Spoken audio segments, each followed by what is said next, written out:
Selamat sore, bertemu kembali pada mata kuliah Ekowisata bagi mahasiswa semester 4 program studi Manajemen Sumber Daya Perairan. Pada perkuliahan minggu ini kita akan membahas modul 2 dengan topik definisi, konsep, dan prinsip ekowisata. Modul ini mendefinisikan dan memperkenalkan ekowisata, konsep-konsep ekowisata, prinsip ekowisata sebagai pariwisata alternatif, serta manfaat ekowisata. Secara keseluruhan, modul 2 ini akan dibahas dalam 2 kali pertemuan.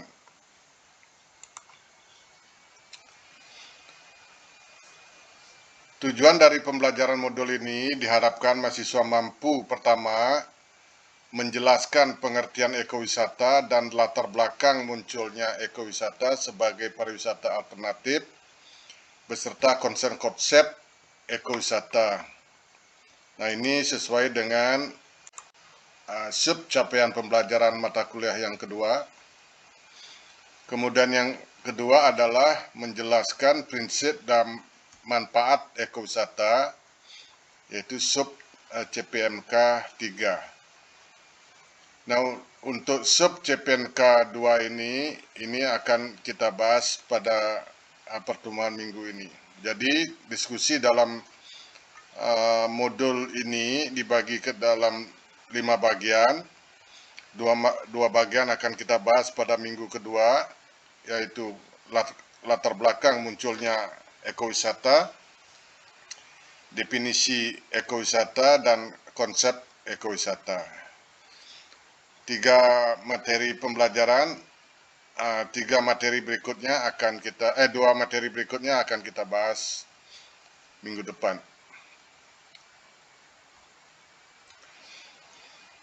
Kita langsung ke materi pertama, latar belakang munculnya ekowisata. Seperti kita ketahui, pariwisata sejak munculnya pariwisata modern telah berkembang menjadi bisnis jasa berskala global yang juga memberi dampak besar terutama terhadap pertumbuhan ekonomi,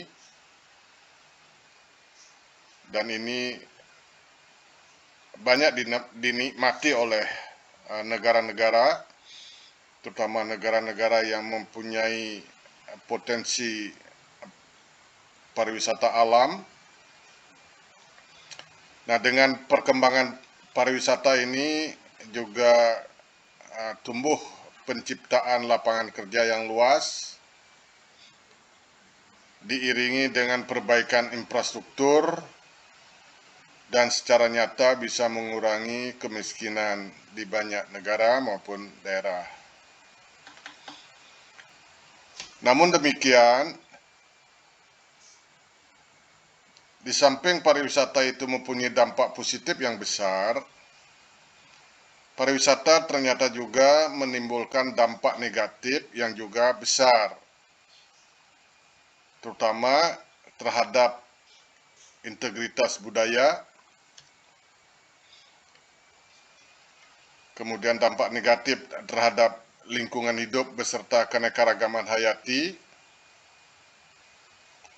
juga terdapat dampak negatif terhadap ekonomi, seperti semakin melebarnya kesenjangan pendapatan antar individu, antar daerah, kemudian juga terjadi kebocoran ekonomi.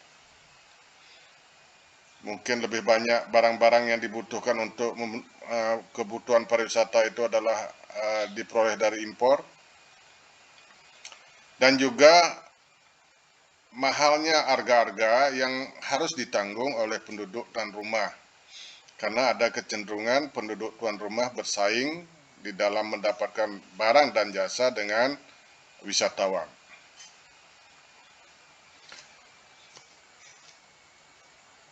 Memperhatikan semakin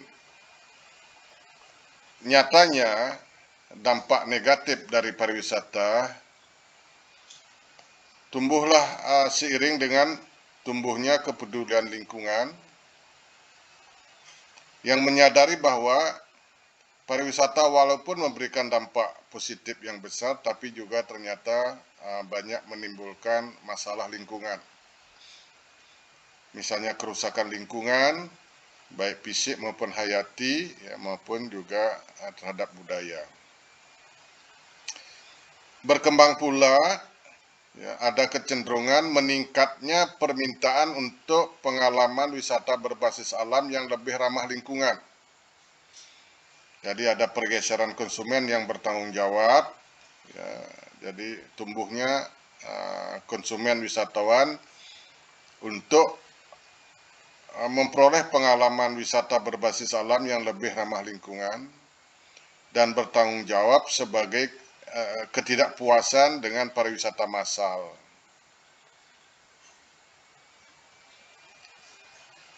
Nah, inilah yang memunculkan pariwisata yang dinamakan ekowisata.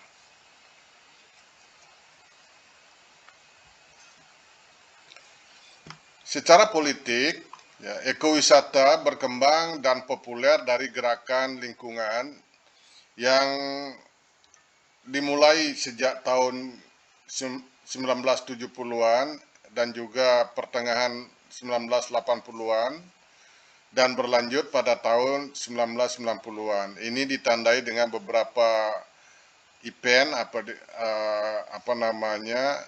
ditandai dengan terutama pertemuan-pertemuan tingkat tinggi di dunia. Yang pertama adalah tahun 1972, ini konferensi PBB yang pertama tentang lingkungan hidup yang diselenggarakan di Stockholm, Swedia, di mana pertemuan ini melahirkan Hari Lingkungan Hidup sedunia yang diperingati setiap tanggal 5 Juni. Kemudian pada pertengahan tahun 1980-an ini munculnya laporan Komisi Brundtland, ya, Brundtland tahun 1987 yang memunculkan istilah Sustainable Development atau pembangunan berkelanjutan dengan buku yang terkenal Our Common Future, ya, tentang Sustainable Development. Kemudian tahun 1992 ya, itu di Brasil diselenggarakan KTT Bumi pertama di Rio de Janeiro yang melahirkan Agenda 21 yang diacu sebagai gerakan untuk pembangunan berkelanjutan dan berwawasan lingkungan. Puncaknya diselenggarakan KTT, ya, Konferensi Tingkat Tinggi Ekowisata Dunia. Ini diselenggarakan di Quebec, ya, Kanada, oleh UNEP,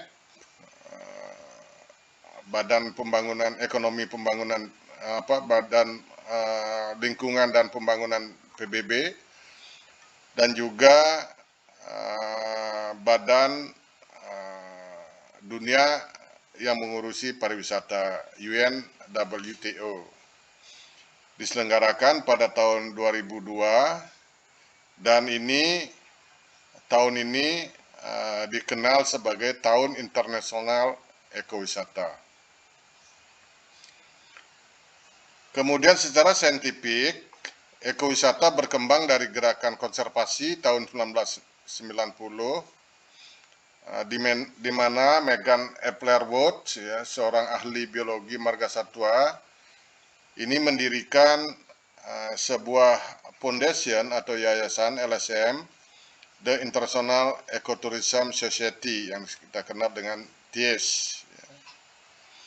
Tujuan didirikan organisasi ini adalah untuk berkontribusi pada pengembangan ekowisata sebagai alat yang layak untuk konservasi, perlindungan keanekaragaman hayati, dan pengembangan masyarakat yang berkelanjutan.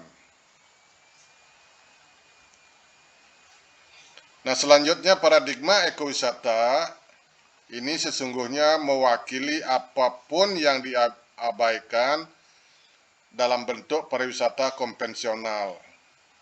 Jadi sebuah kritik ya, sebuah paradok dari pariwisata konvensional yang cenderung hedonis.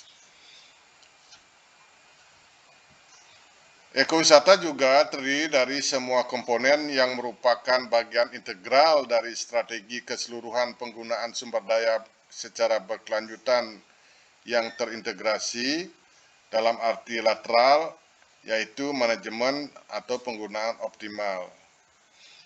Ini juga sebagai bentuk koreksi terhadap pariwisata massal atau pariwisata konvensional.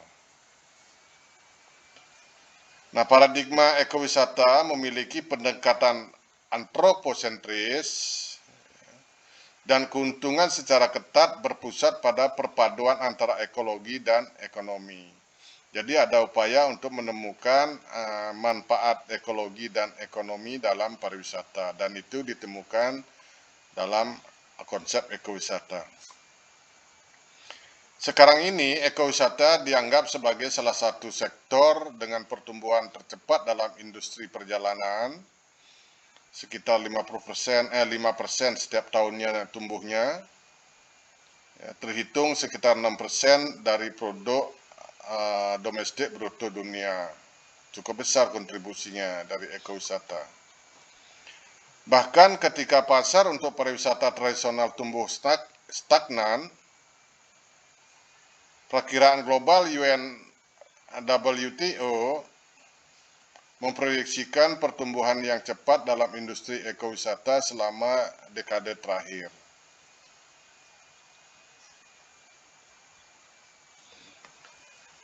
Nah, selanjutnya materi 2 tentang definisi ekowisata.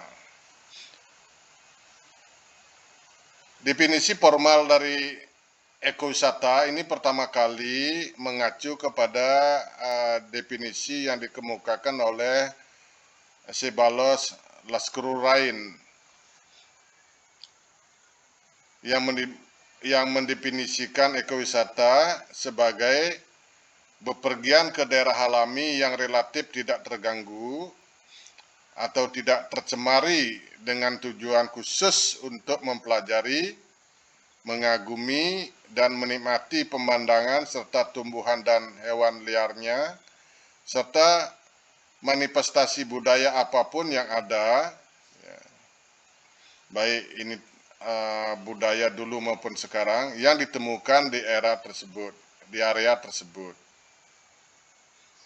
Ini definisi yang pertama. Nah, Hector Ceballos Lascaux-Rhine ini adalah seorang arsitek Meksiko, ya, yang berubah menjadi pecinta lingkungan, yang menggagas pertama kali definisi tentang ekowisata. Pariwisata yang berorientasi alam ini menyiratkan pendekatan perjalanan ilmiah, ya, estetika atau filosofis. Meskipun pariwisata ekologis atau ekowisata tidak harus menjadi ilmuwan atau seniman atau filsuf, ya. Namun ekowisata menekankan bahwa orang yang mempraktikkan ekowisata ini memiliki kesempatan untuk membenamkan dirinya di alam dengan cara yang umumnya tidak tersedia di lingkungan perkotaan atau di lingkungan tempat tinggalnya.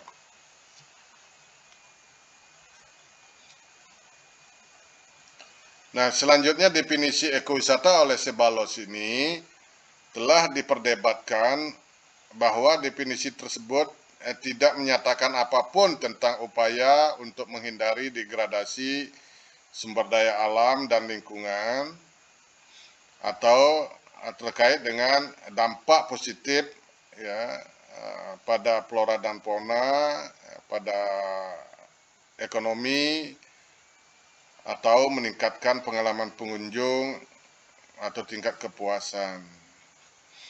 Oleh karena itu, definisi ini kemudian diperbaiki oleh TIS ya, TIS sebuah LSM internasional yang didirikan tahun 90. Selanjutnya mendefinisikan ekowisata sebagai perjalanan bertanggung jawab ke daerah-daerah alami yang melestarikan lingkungan dan meningkatkan kesejahteraan masyarakat lokal. Jadi ada dua unsur penting di dalam definisi ekowisata ini, yaitu melestarikan lingkungan dan juga meningkatkan kesejahteraan masyarakat lokal. Kemudian pada tahun 1997, FAO, Badan Pangan PBB, juga mencetuskan definisi ekowisata, yaitu pariwisata dan rekreasi yang berbasis alam dan berkelanjutan, yang dicirikan beberapa karakteristik, yaitu komponen alam bersifat deskriptif atau positif dalam arti hanya menggambarkan lokasi kegiatan atau menjadi motivasi wisatawan untuk mengunjungi. Kemudian komponen berkelanjutan, ya, berkait dengan berkelanjutan, ini bersifat preskriptif atau normatif dalam arti mencerminkan komponen apa yang diinginkan masyarakat, yaitu berkelanjutan. Nah, di sini poin penting dari definisi FAO adalah bahwa keberlanjutan ini memasukkan dimensi lingkungan, juga terkait dengan pengalaman wisatawan, sosial budaya, dan ekonomi. Jadi berkelanjutan secara terpadu dari aspek lingkungan, juga pengalaman yang ditunjukkan dengan tingkat kepuasan wisatawan, juga sosial budaya, dan ekonomi.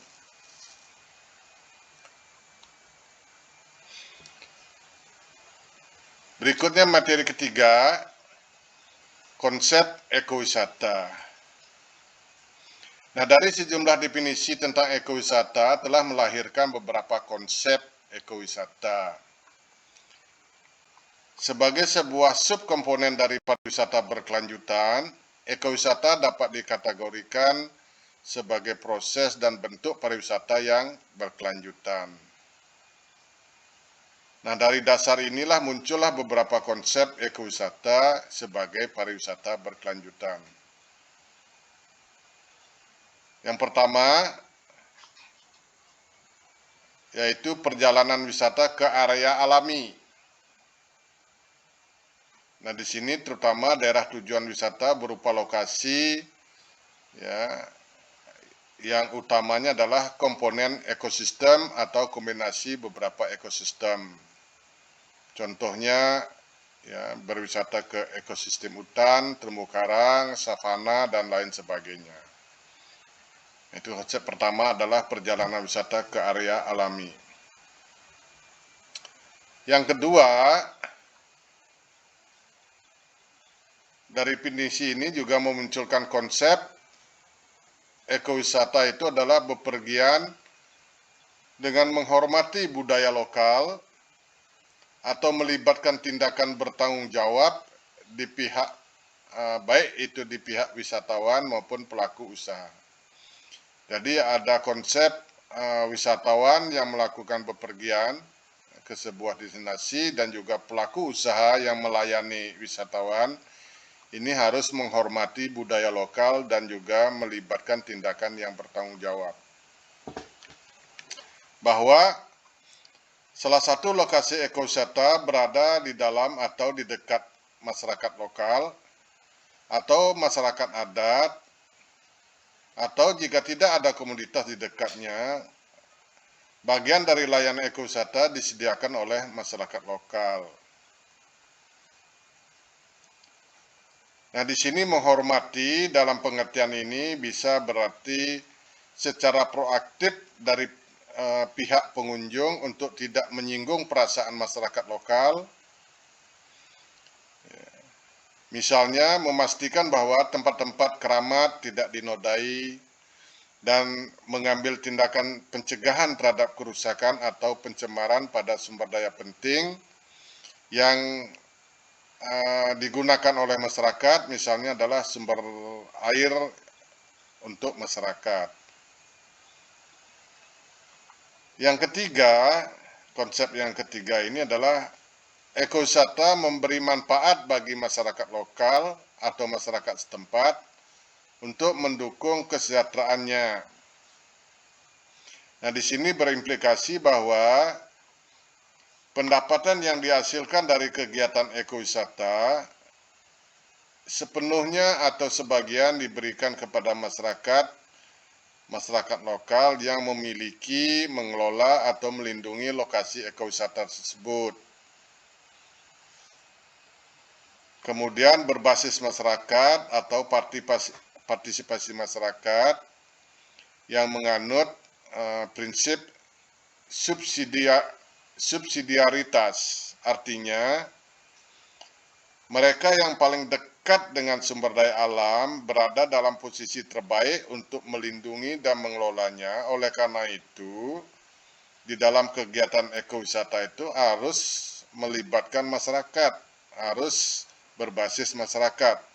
Karena masyarakat lokal lah yang paling dekat dengan daerah tujuan wisata itu, yang juga nanti paling berada pada posisi paling baik untuk melindungi dan mengelolanya.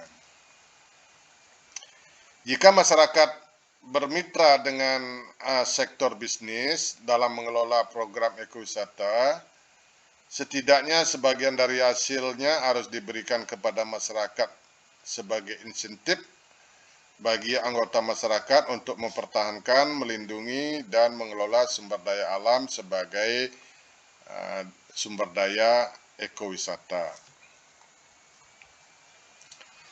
Kemudian konsep yang keempat, ini juga tetap kepuasan pengunjung atau wisatawan ini termasuk pengalaman yang bermakna melalui interpretasi atau pembelajaran. Jadi tetap ekowisata ini mengemban konsep kepuasan bagi pengunjung. Dalam konteks ini, ekowisata hendaknya memungkinkan seorang wisatawan untuk sepenuhnya mengalami dan menikmati anugerah atau fenomena alami yang dikunjunginya. Jadi kepuasan pengunjung adalah alasan utama untuk pengembangan dan desain produk ekowisata. Karena tanpa kepuasan pengunjung, sebuah destinasi ekowisata tidak akan berkelanjutan.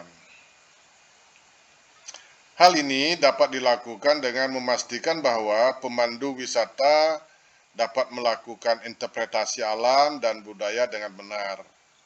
Nah, apa itu interpretasi? Ini akan pada modul berikutnya akan dibahas. Artinya interpretasi ini adalah materi pemanduan yang paling mendasar di dalam pelayanan pariwisata. Wisatawan tidak hanya mengamati alam dan juga mungkin budaya, tetapi di dalam suatu destinasi, wisatawan juga menjadi bagian dari cara hidup masyarakat, di mana wisatawan akan berinteraksi dengan masyarakat setempat, mungkin mempelajari pola dan praktek-praktek kehidupan masyarakat sehari-hari, kadang-kadang juga mencicipi makanan lezat atau kuliner tradisional, dan juga menonton presentasi atau suguhan budaya setempat.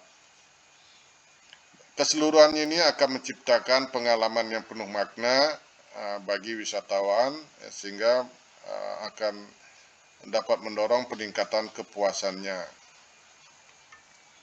Konsep berikutnya adalah perlindungan dan pengelolaan sumber daya alam serta berkontribusi terhadap pelestarian atau konservasi keanekaragaman hayati. Nah, konsep ini berarti bahwa ekosistem yang menjadi tujuan ekowisata atau tempat yang dikunjungi Ini harus dilindungi dan dikelola sedemikian rupa sehingga kesehatan ekologis dapat dipertahankan atau ditingkatkan. Harus juga ditekankan bahwa perlindungan lingkungan adalah jantung dari pembangunan berkelanjutan. Dalam konteks ini, ekowisata adalah pariwisata yang berkelanjutan. Melalui ekowisata, masyarakat akan memiliki cara alternatif untuk menghasilkan pendapatan, sehingga mencegah mereka untuk mengekstraksi secara berlebihan atau menghancurkan sumber daya alam, dan sebaliknya akan mendorong mereka untuk turut melindungi kekayaan alam. Semasa masyarakat itu memperoleh manfaat dari ekowisata, masyarakat akan memiliki tanggung jawab untuk melindungi atau memelihara alam, sumber daya alam tersebut. Prinsip keenam adalah perlindungan dan pengelolaan warisan budaya serta berkontribusi terhadap pelestarian warisan budaya. Di samping berkontribusi terhadap pelestarian lingkungan, ekowisata juga harus berkontribusi terhadap pelestarian warisan budaya. Berarti bahwa di sini ekowisata diharapkan sebagai alat untuk manajemen sumber daya budaya, melindungi dan melestarikan warisan budaya secara terintegrasi dengan konservasi sumber daya alam. Jadi bagian yang integral dengan kegiatan konservasi alam. Konsep yang ketujuh di sini ada pendidikan lingkungan. Nah, para pengunjung memperoleh pendidikan tentang nilai dari daerah tujuan ekowisata dan keterkaitan ekosistem di mana lokasi tersebut berada. Jadi ada upaya untuk memberikan pendidikan lingkungan kepada wisatawan tentang nilai-nilai alam, nilai-nilai daerah tujuan wisata yang dikunjungi. Pendidikan di sini memberi jawaban terhadap rasa ingin tahu, keingintahuan, atau keinginan alami dari manusia untuk mengetahuinya. Karena kalau kita berkunjung ke suatu tempat, sering muncul rasa ingin tahu.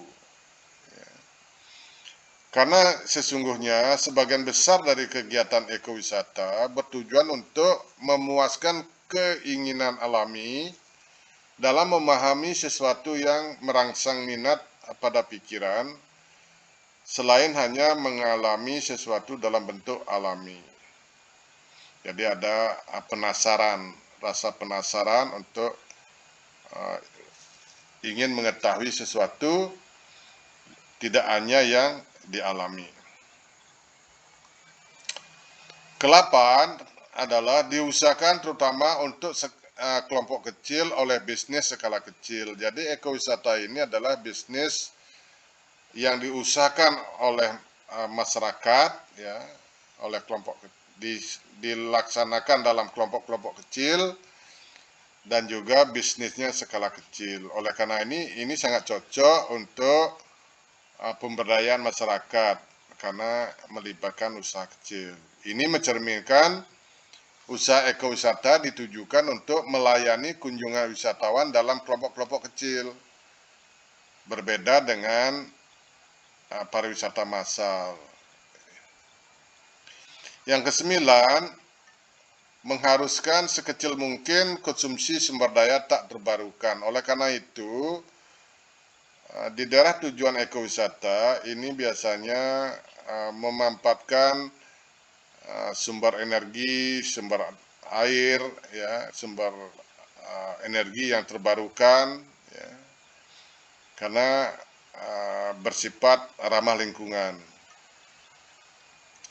Nah, di sini fasilitas yang ditujukan untuk pelayanan ekowisata diupayakan menggunakan sumber daya terbarukan dan sekecil mungkin menggunakan sumber daya tak terbarukan. Misalnya dengan menggunakan listrik dari energi matahari atau energi angin. Kemudian yang ke-10 ini adalah menekankan partisipasi lokal, kepemilikan atau peluang bisnis terutama untuk masyarakat lokal di pedesaan. Nah, di sini ekowisata merupakan salah satu bentuk pariwisata berbasis masyarakat lokal. Ini berarti bahwa sedapat mungkin usaha-usaha ekowisata seperti penyediaan akomodasi, makan minum, kegiatan tur, atau cenderamata disediakan dan dimiliki oleh masyarakat lokal di pedesaan. Nah, bagaimana menuju konsep operasional dari ekowisata? Badan Pariwisata Dunia atau WTO dan UNED ini telah mengeluarkan beberapa karakteristik umum yang menjadi landasan dalam pengoperasian konsep ekowisata. Di antaranya, semua bentuk pariwisata yang berbasis alam, di mana motivasi utama para wisatawan adalah mengamati atau mengapresiasi terhadap alam serta budaya tradisional yang berlaku di daerah alami. Kemudian menyediakan interpretasi adalah salah satu ciri khas ekowisata, juga penggunaan pemandu lokal yang lebih disukai, yang memberikan pengetahuan mereka tentang sumber daya alam dan budaya lokal kepada wisatawan. Kemudian umumnya dikelola untuk kelompok kecil oleh bisnis khusus dan kecil dan juga milik lokal. Tentu di sini adalah meminimalkan dampak negatif terhadap lingkungan alami dan sosial budaya. Juga mendukung perlindungan kawasan konservasi alam, menghasilkan manfaat ekonomi bagi masyarakat setempat, organisasi dan otoritas yang mengelola kawasan alam sebagai tujuan konservasi, partisipasi masyarakat lokal atau ekowisata berbasis komunitas adalah esensi dari keberlanjutan ekowisata. Kemudian memberikan pekerjaan alternatif dan peluang penghasilan bagi masyarakat lokal. Kemudian meningkatkan kesadaran terhadap konservasi aset alam dan budaya baik di kalangan penduduk maupun wisatawan. Nah, di sini terlihat bahwa konsep-konsep operasional dari ekowisata ini sangat mulia dalam rangka mengintegrasikan antara kegiatan konservasi baik itu alam maupun budaya, perolehan manfaat ekonomi, dan juga pemberdayaan masyarakat. Baik, jadi demikian materi kuliah hari ini. Kita akan lanjut bahasan materi berikutnya di minggu depan. Silahkan pelajari modulnya secara lebih intensif. Kita akan ketemu pada sesi diskusi. Sekian dan terima kasih.